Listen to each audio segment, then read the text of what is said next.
सबसे जरूरी कार्यक्रम है वो है यूट्यूब के दुनिया में ट्रेनिंग प्रोग्राम चलाना।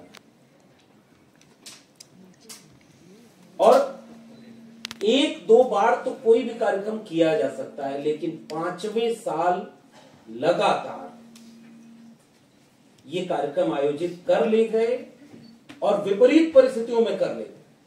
इनके पास कोई बहुत संसाधन, बहुत बड़ी कोई टीम वो नहीं है। क्योंकि मैं पहले कार्यक्रम से जुड़ा रहा और आज भी जुड़ा हूं, तो मुझे लग रहा है कि एक बधाई आप सबकी तरफ से उस पूरी आयोजन समिति को दें। और बातचीत हो रही है, समर ने कम कर दिया मेरा साल कि मैं 10 साल पढ़ाया था, मैं 14 साल और प्रोफेसर रहा, दिल्ली विश्वविद्यालय में रहा। नहीं, किताब पढ़ी, बहुत मन से पढ़ी है, कई बार उसमें जब बह जाएं तो तथ्य कहाँ याद रहते। तो मैं इस बात के लिए शुक्रगुजार हूं इस पूरे आयोजन समिति का कि जिस व्यक्ति का मूल पेशा प्रोफेसर होना था, और मैं था इसलिए कह रहा हूं क्योंकि फिलहाल मैं प्रोफेसर नहीं हूं, चाहता तो हो सकता था, बस वही एक कमी रह गई।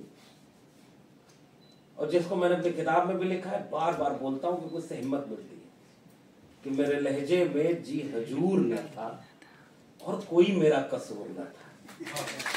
तो आज आपके सामने खड़े उसी रीढ़ की वजह से।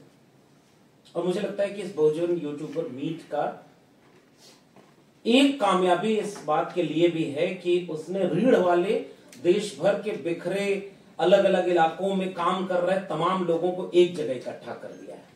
और मुझे जब से पता चला, कल सुमित से बात हो रही थी, तो उन्होंने भी बताया कि जो एंट्रीज आई हैं वो पूरे देश के अलग अलग कोनों से आई हैं। तो उसके लिए आप सबका स्वागत। और उम्र देखिए ना, 60 साल से लेकर के बहुत कम उम्र के नौजवानों तक एक मिश्रण है। और ये एक बहुत शानदार आयोजन इस बात का लिए है। लेकिन एक प्रोफेसर जिससे अगर आज भी आप पूछेंगे कि आपके दिल का सबसे करीबी पेशा क्या है, तो मैं आज भी कहूंगा कि मैं अपने विश्वविद्यालय में प्रोफेसर होना चाहता हूं।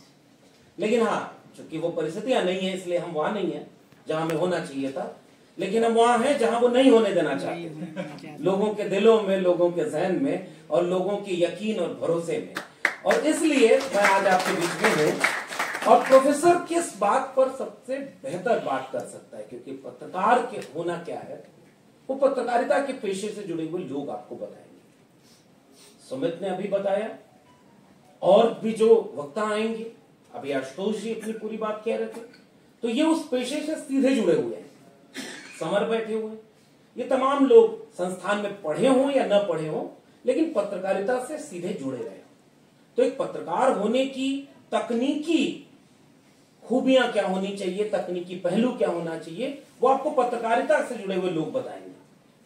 और मेरा कोई दावा नहीं है कि फिलहाल मैं कोई पत्रकार हूं, लेकिन जिस वक्त पत्रकार इतने बुरे हो गए कि वो जनता के बीच न जाएं, कल्पना करिए आप ऐसी पत्रकारिता कभी सोच सकते हैं कि जो देश के कथित तौर पर सबसे बड़े पत्रकार होने का दावा करते हैं, जिस झूठी टीआरपी के दम पर वो देश के सबसे अव्वल पत्रकारों में अपनी गिनती शुमार करते हैं, उन लोगों की स्थिति यह है कि वो जनता के बीच अपना माइक लेकर के नहीं जा सकते।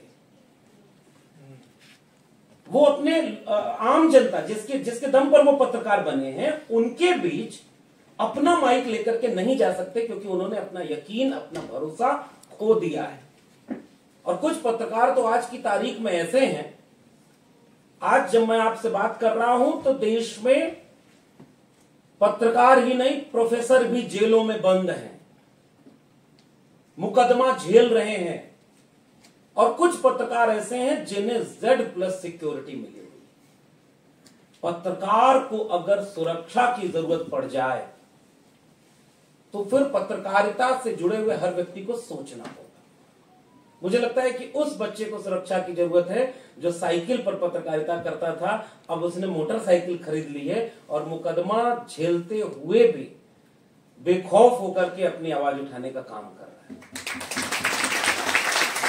तो ऐसे वक्त में पत्रकारिता पर बात करना और ऐसे एक खूबसूरत आयोजन में बात करना मुझे लगता है बहुत जरूरी पहलू इसका ये है।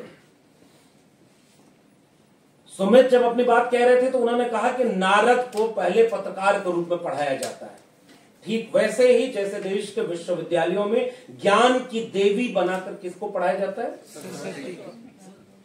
अभी देखिए चालाकी है, पहली ट्रेनिंग मैंने यही दे दी, जो मुझे बोलना था मैंने आपसे बुलवा दिया।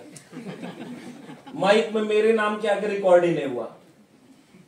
चालाकी उन्हीं को थोड़ा ही आती है कि देश के गद्दारों को फिर सामने से आवाज है, और टीवी पर बैठकर उनका प्रवक्ता कहता है कि नेता ने थोड़ा ही बोला था गोली मारने की बात, वो तो जनता ने बोला था।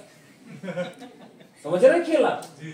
सबसे बड़ा खेल आज की तारीख में कुछ है तो वो भाषा है, और उस भाषा में ही खेल खेलना होता है। प्रोफेसर अपने ढंग से खेल खेलता है, लेकिन सबसे बड़े खिलाड़ी उसके तो पत्रकार ही हैं। वसीम बरेलवी का एक शेर मुझे बहुत प्रिय लगता है, इससे भी आप समझ जाएंगे कि मैं किस दिशा में आपको अगले कुछ मिनटों में ले चलना चाह रहा हूं, कि कौन सी बात कहां कैसे कही जाती है, इसका सलीका हो तो हर बात सुनी जाती है, और एक बिगड़ी हुई औलाद भला क्या जाने कैसे मां बाप के चेहरे से हंसी जाती है।